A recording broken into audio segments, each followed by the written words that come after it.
Welcome to Serious Coin, the podcast where we have rich conversations about wealth.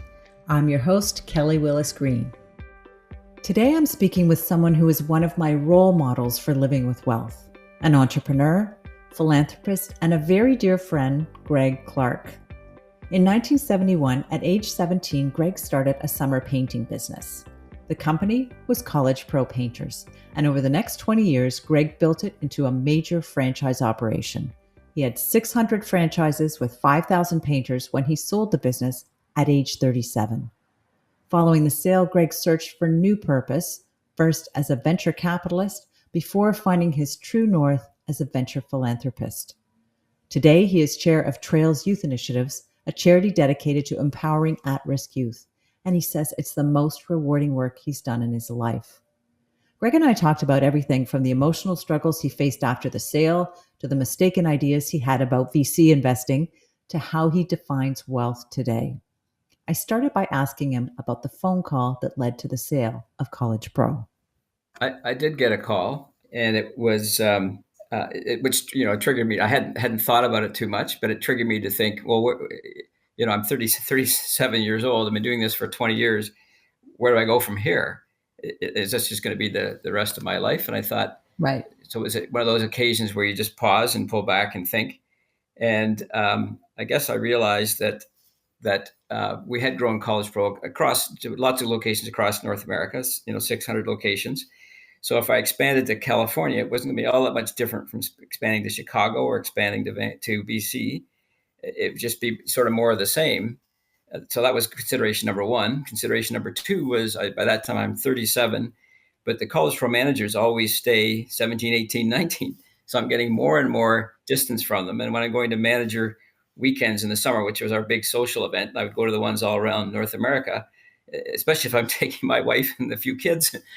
I'm getting even more different from not my audience, but my primary customers, because my managers and my franchisees were my main customers, and their customers were the clients.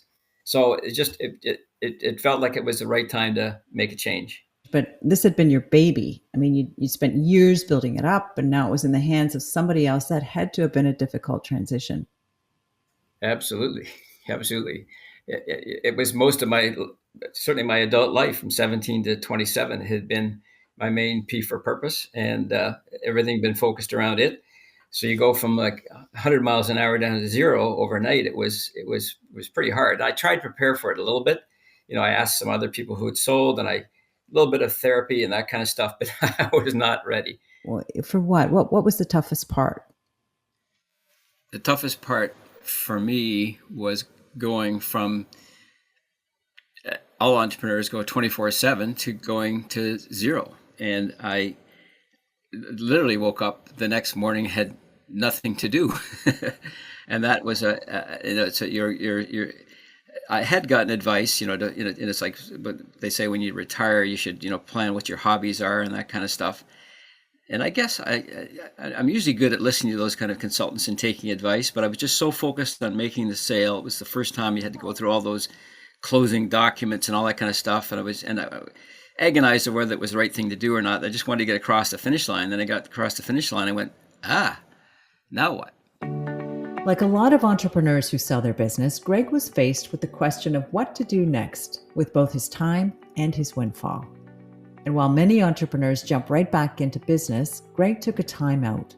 He went off with his wife and young family to the south of France, where they lived for a year while he contemplated his future. Well, I had to get away from Canada because everybody that you met was going, oh, that's great. You've got all this money now. And the next question would be, what are you going to do next? I'm sure it'll be fantastic. I mean, you're only 37. I go, I don't know. I don't have any ideas, right?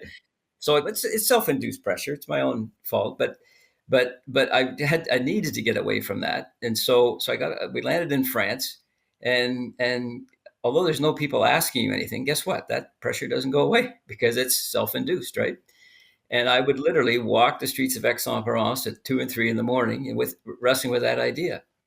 And so I'll give you a couple of points in the transition curve here. If you're drawing a graph, you see it going down, then gradually coming up. But the down points were wandering the streets. And then one of the turning points for me was when one of my College Pro vice presidents, Steve Lawrence from Western Canada, came to visit me with his wife in March. Hmm. Just out of the blue. Well, he called me up and he over the blue, and it was. This may seem silly, but for me, all my P for purpose had been I was the head of College Pro. I owned it. I was the CEO. This guy reported to me. Why would he want to come and see me when I don't have any power anymore? Because he actually liked me, right? And it was a nice feeling. So his visit was a bit of a turning point. I realized that I was valuable without owning College Pro. We had great chats and learned things together.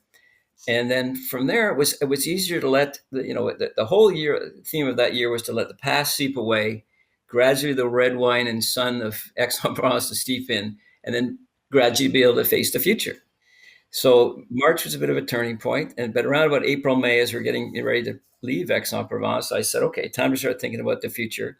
And you know me, I'm a planner, so I went to the store and I got a big pad of paper, that big computer paper, spread it out, and said, okay, put the top. All right, goal. What do I want to do when I get back? Ah, what do I want to do when I get back? Ah, I couldn't do it, but it had enough red wine and sun living by that time to go. Okay, so now is not the time. Let it go. And I didn't, and I put that big piece of paper away, and then we spent the rest of the summer traveling around Europe, and then came home on the QE2 in August, and then I said, okay, now I'm ready to face it again. Okay, so you come back from France, and I expect you'd have no end of choices. How did you decide what to do next? Right. So like all these things, it's never necessarily linear. I did take out the piece of paper and I I put down what my goals were and what the options were. And on the far left, let's say, was same old, not same old thing, but was starting another business. And there's all kinds of ideas that was in France. And the far right was going to work for somebody else.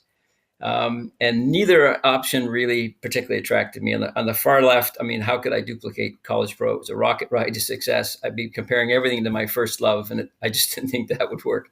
Yeah. And on the far right, I did actually apply to a few jobs and look at a few things, but it just didn't feel right, and so I couldn't do that. So what I landed on was, well, you just keep sticking your toe in the water. I would attend conferences and meetings and stuff. And I attended the venture capital conference in the fall in Calgary and then one in Boston. And I fell in love. I went, ooh, this is pretty neat. These are really neat people. And it's instead of being involved with one company, you're involved in several. And I had this mistaken idea that I could take all the things I learned from College Pro and apply them to other businesses. So I started, I landed on that. And then over the period of the next year, by 1992, I would launch the Horatio Enterprise Fund with about 15 other high net worth individuals who, all through, anywhere between 250 to $1 million in the pot, and then went out and started to make venture capital investments. Right. So you're not the first entrepreneur with, as you put it, the mistaken idea you could apply everything you learned from your operating business to investing in private equity. I think it's a really hard thing to take off your owner operator hat and put on this investor board member hat. You're going from being in the driver's seat to being in the sidecar. And I think it's truly underestimated. There's such different jobs and different roles, different skill sets, different perspectives. How did you make that transition? Well, I think reflecting back, I didn't make it very well, because exactly the transition you talked about was that because I'm an entrepreneur and an operator, every business I looked at, I would say, I mean, this is looking back with hindsight, I would say, oh, I could fix that. That's doable. I could fix that. We could make that work, but it wasn't supposed to be me doing it. So that probably led me to interfere with the entrepreneur too much on the one hand. And the second thing, you make investments that you probably shouldn't make, and or worse, you probably pay too much for them, because you've exaggerated what you think the percentage chances of that hockey stick forecast that the entrepreneur always gives you will come true. Right. So when we're doing our little denouement thing, when we closed down the venture capital fund, at 2006, we did okay in the end, but nowhere near what I had hoped we could do. I remember one of my partners, who was just a lovely, experienced venture capitalist. He said, the problem, Greg, with the limited partners group, the general partners group that we put together, 4 or 5 individuals, was we didn't have any assholes on our board. Because in his previous venture capital, he always had at least one asshole slash hard ass person who would really ask the really tough, not just ask the tough questions, the entrepreneur. Maybe we did that, but would drive a hard deal and say, listen, the company's just not worth that much. We're only going to pay this, and here are our terms. Whereas I was always sort of empathizing with the entrepreneur and going, oh, treat other people like to be treated yourself, that kind of stuff. So I think that was part of and that's a design flaw, right? In terms of the design of the fund. The other challenge for us is when I did my analysis of the marketplace, I saw lots of people at all these conferences dealing in the later stages and the mid stages. Very few were in early stage and startup. And I thought, oh, well, this is a zone that, it's classic strategic theory. There's nobody playing in this sandbox. Let's go there. Well, nobody plays in that sandbox for a reason.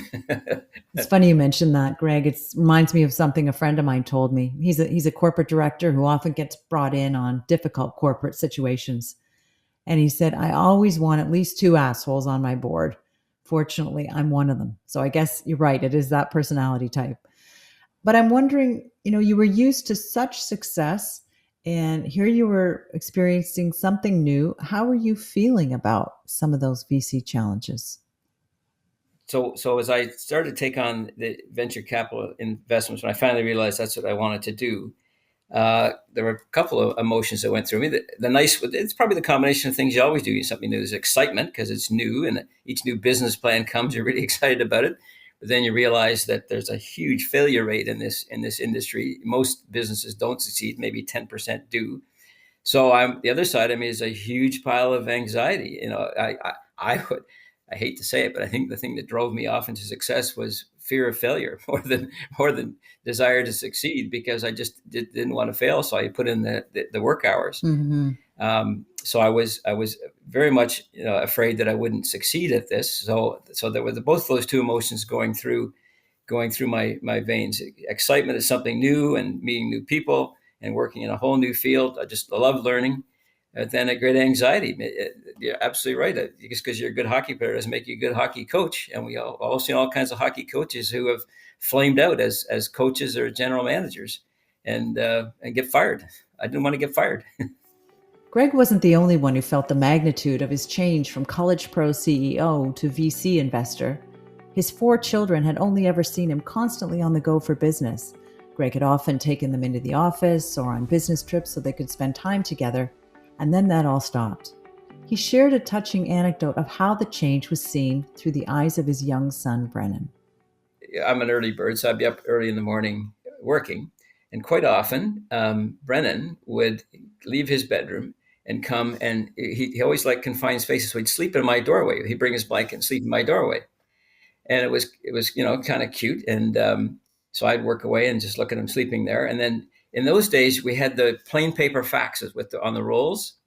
And one day my fax went off while he was sleeping, and it makes that noise bzz, bzz, bzz, as each paper it was not single paper, it was just this long roll, and it started spitting out, and it rolled out, and it must have been like a 25-page business plan. It spit out on my carpet, and the noise woke Brandon up, and he looked at this long piece of paper coming out, and he said, Dad, look, somebody likes you again.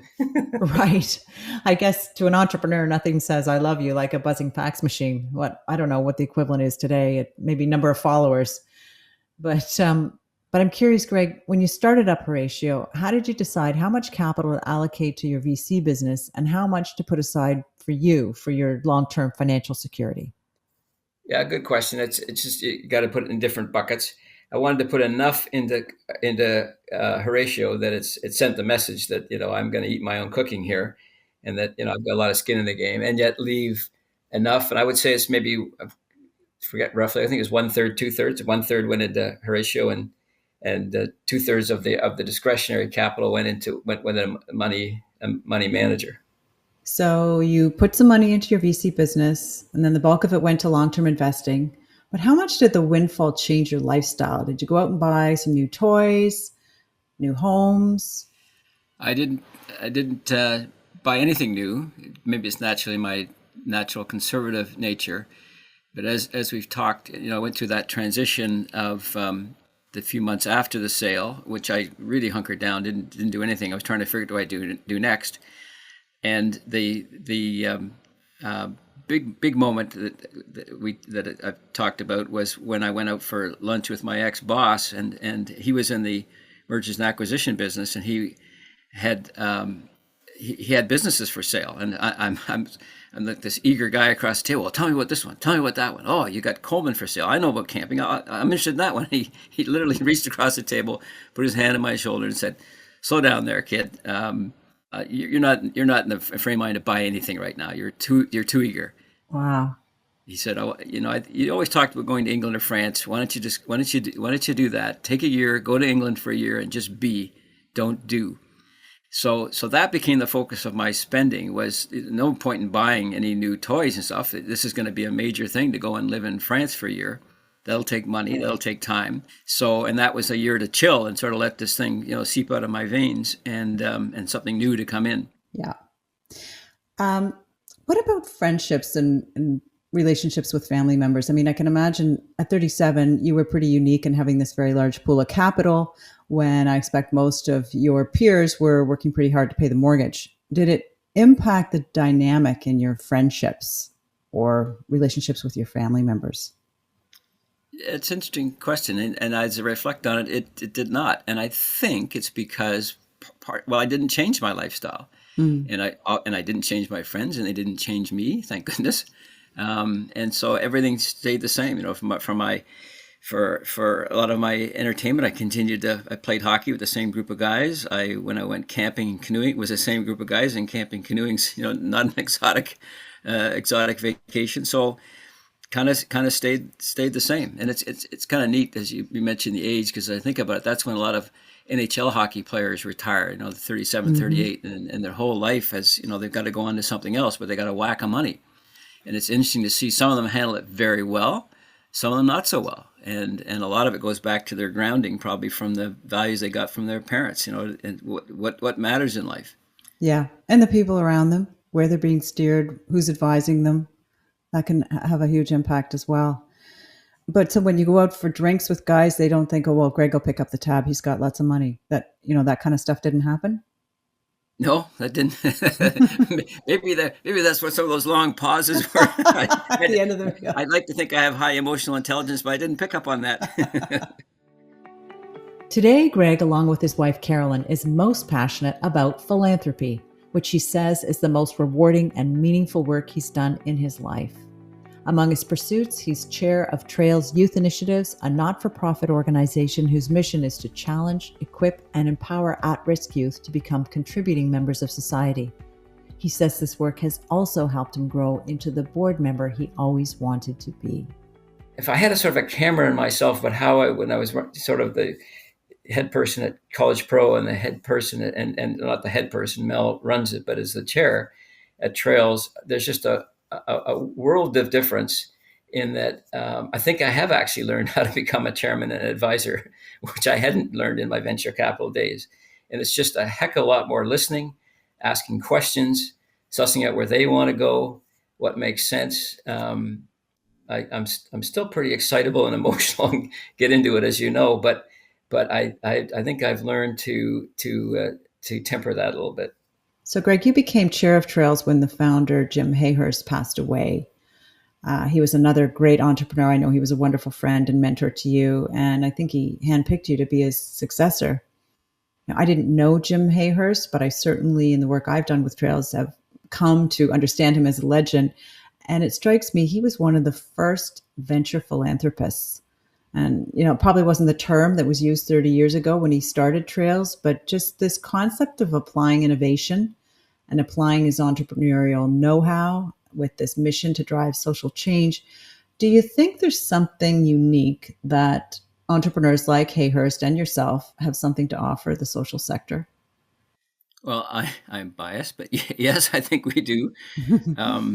And a couple of things. One, probably the biggest one is, as you know, I adore Hurst, and he is one of my mentors in life. And one of the things I loved hearing from him is the story of how he started it. And to me, it's the classic Well, that's how I started College Pro. It's the classic entrepreneurial mentality. Is you see, is you know that symbol, apparently the Chinese symbol for crisis is one part problem, the other part opportunity.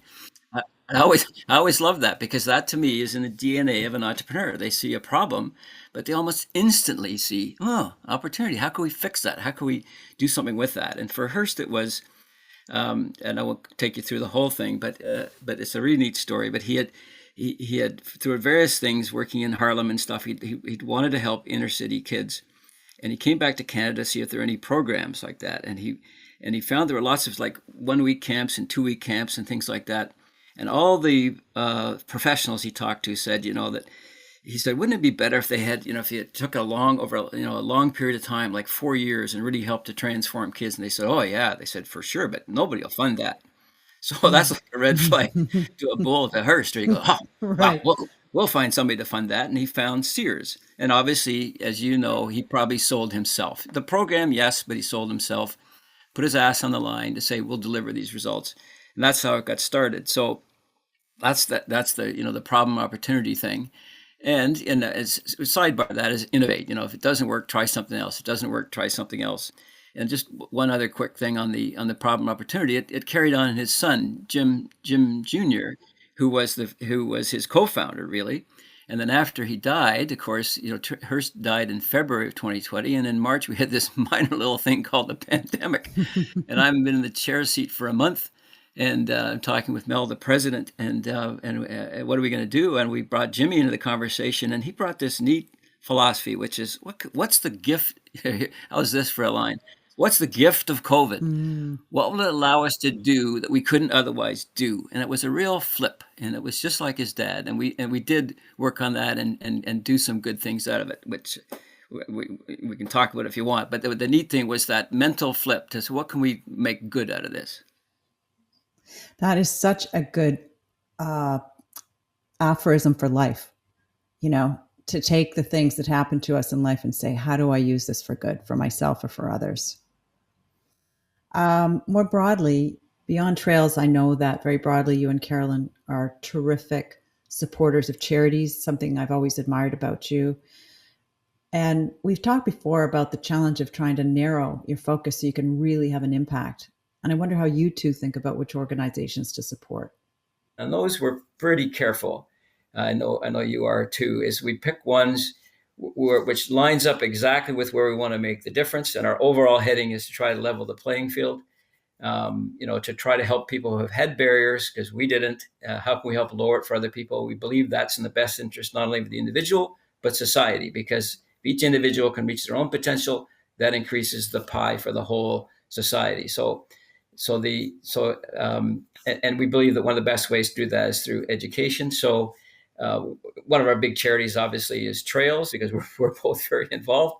Another one, though, we're not involved, but I've heard good things about it, is Inspire, because they give bursaries to Indigenous children, and we focused on the ones in the Arctic because that's where our daughter Daron works. So that's our strategy. As I listen to you, I'm curious about how you came to charitable giving and community service. Was it something you grew up with? Yes, my mom was pretty big into that. My dad was too, but my mom obviously more with her time. Funny story there. When my dad died and I had to do his final tax return, I get the proverbial manila file folder filled with all kinds of stuff and receipts and all that stuff. And it was a manila file folder of charitable receipts. I went, wow, this is a pile. So I laid them all out on the floor and documented them all and added them all up. And it came to 10% of his income. And I went, wow, I didn't know he did that. So yeah, it was pretty deep in my parents' DNA, and particularly my mother in getting involved in different causes. She got involved in a lot of issues with the Indigenous people in Thunder Bay where we were there. And boy, I wish she was here now so I could talk to her more about her understanding of the root causes of some of those issues. How has your philanthropic work changed the lens through which you see the world, or has it? It totally changes how you view the world. It starts to change what you read, who you talk to. Yesterday, I got to go up the trails for the first time in 18 months, saw some kids there, and couldn't hug them, but could say hi. And it was just friggin' glorious. I mean, I just loved it. And as I was leaving, this fellow came up to me and said, "Oh, hi, I just wanted to say hi." And we shook hands. And when he told me his name, I knew instantly who he was because we talked about him. And he, it was just, you could just see he had the loveliest smile, and you could just see in his eyes that he was just so genuine and so gentle in how he was talking. But I knew from his story that he had been through. He was an alumni of Trails. He'd been through the program, then fallen on really hard times, difficulties with all kinds of issues. And instantly, the person who he reached out to had put him in touch with Mel, our president. Mel had gotten in touch with him, had immediately reached out to help him out on a number of different fronts. And he wanted to.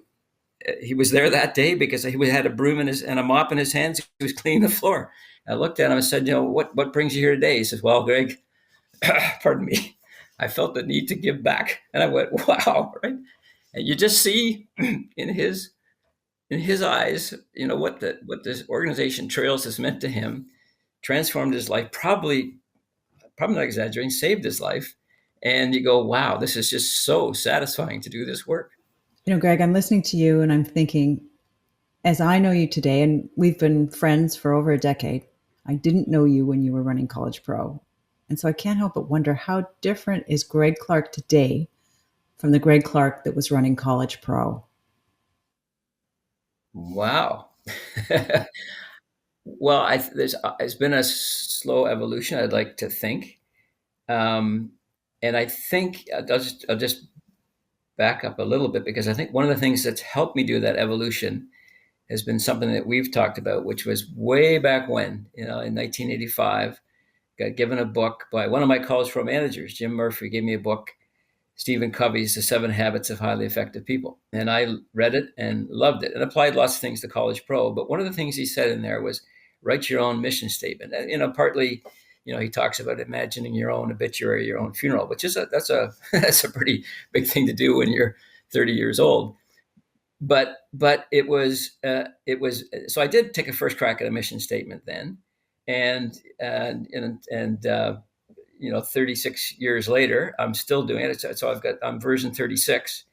But what it becomes for you is it becomes like it's a one page of a piece of paper, the mission at the top, and the other things like values and focus areas go below that. I sort of revise it every year. It's the joy of a word processor.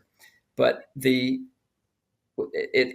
helps you to guide both each year, but I sort of use it every day and say, what am I doing today to advance towards that mission? So how does that make the change between me now and then? I think it's taken 36 years for all that to keep seeping in and to pay attention to more of the things that are mission driven than not. Because I'll bet that way back then, I just was not as thoughtful and I was a young man in a hurry. And I think that's part of the natural aging process. You just slow down and consider things a little more, because what my dad used to say, haste makes waste. And I would do things real fast in College Pro days because I was into efficiency and, multitasking and all that kind of stuff. And you make a lot of terrible mistakes. And then you realize it takes you more time to clean up the mistakes than if you just taken time to do it right in the first place. So what's the other line my dad used to do? Measure twice, cut once, right? So I think the biggest change would be more thoughtful, more considerate, maybe. I'd have to ask my wife. Well, as your friend, I certainly know you as someone who's thoughtful and intentional in your approach to life. And you've mentioned purpose. So I'm curious, and maybe this is an impertinent question, but I'll ask you anyway. Do you ever think about the purpose of your wealth? Yes. Well, I would think that had to be a subset of my purpose of my life, because the wealth is just a byproduct of that. And if the purpose of my life, which goes back to my mission, is to use all the resources I've been given by God and that I've added to by my own efforts to help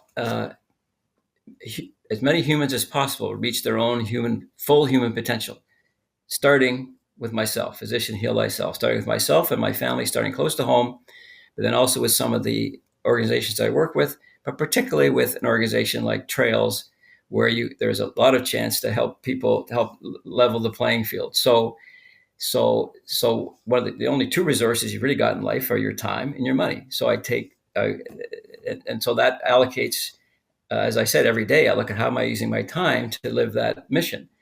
And then, Carol and I sit down and how are we using our money to fulfill that mission?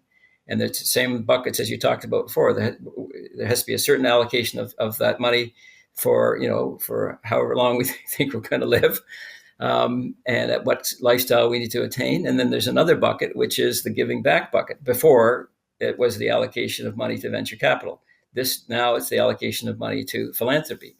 Well, thanks for sharing that, Greg, because I wouldn't ask everyone that question because I don't think everybody thinks about the purpose of their wealth, but I'm always interested in how people think about money. And on that note, a couple of final rapid fire questions for you on wealth. Which is easiest for you, saving, spending, or giving money away? Oh, great question. Saving, I find spending ridiculously hard. I agonize. I agonize over. I go to a restaurant, which meal to pick. Savings comes naturally. My father was a Depression era kid, and boy, savings was very important in our family. But I think lately, giving money away has become the easiest because it's just so satisfying. It's very clear as you enter the later stages of your life, you're never going to be able to spend it all. You don't want to leave it to the government, and you want your kids to be able to get by on their own. So you don't want to leave a ton there. But so you can give it away, and one of the great lines that I've read in philanthropy lately is, why leave stuff in your will to give it away when you're dead? Why don't you give it away you're living, and you can see some of the impact of it? Mm-hmm. And Carolyn and I have taken that very much to heart. Okay, next question. What did you learn when you came into wealth that you didn't know before? How it grows. That was, you can read about it in books and stuff, but that power of compound interest. I've made way more money on the investment of my money than I ever made from College Pro. And you look at that and you go, wow, like if you invest with the right people and if you get a good money manager and they manage it well, boy, that thing grows. And so that's a good thing. It also makes me realize about the problems with inequality, that those families that have money, they're going to continue to get more. And it'll grow way faster than inflation. So that gap's going to continue to get worse. So it's the power of compound interest and how it really can grow was one of the things that I maybe read about, but that you don't know until you watch watch those monthly reports and you see those numbers ticking up every month. Okay, last question. Fill in the blank. To me, money is, I always just say money is a scorecard. I remember because somebody asked me that when I first made money at College Pro, because at College Pro, you start off the year, make up the numbers, $1 million in the hole, and you end up the year $1 million ahead, right? So the scorecard's got to work, because if you don't have that $1 million at the end, you can't finance the next year. So it's a scorecard. Capitalism is relentless. If you go out and do something that you love, but at the end of the day you don't make a profit on it, you can't continue to do it. So you have to have that scorecard. But if you don't enjoy what you're doing, if I didn't love the day-to-day of College Pro, the scorecard would have been meaningless. So to me, originally I would answer that question, money is a scorecard. But as I got a little bit older and lived a few more things, I realized that money is also an enabler. It enables you to do things like we talked about, some of those luxuries in life, like unduplicatable experiences, or on the other side, helping others. Thanks for listening to Serious Coin. I'm Kelly Willis Green. I want to thank my guest, Greig Clark. And if you'd like more information about the great work that Greg and the team at Trails Youth Initiatives are doing to drive social change, you can visit their website at trails.ca.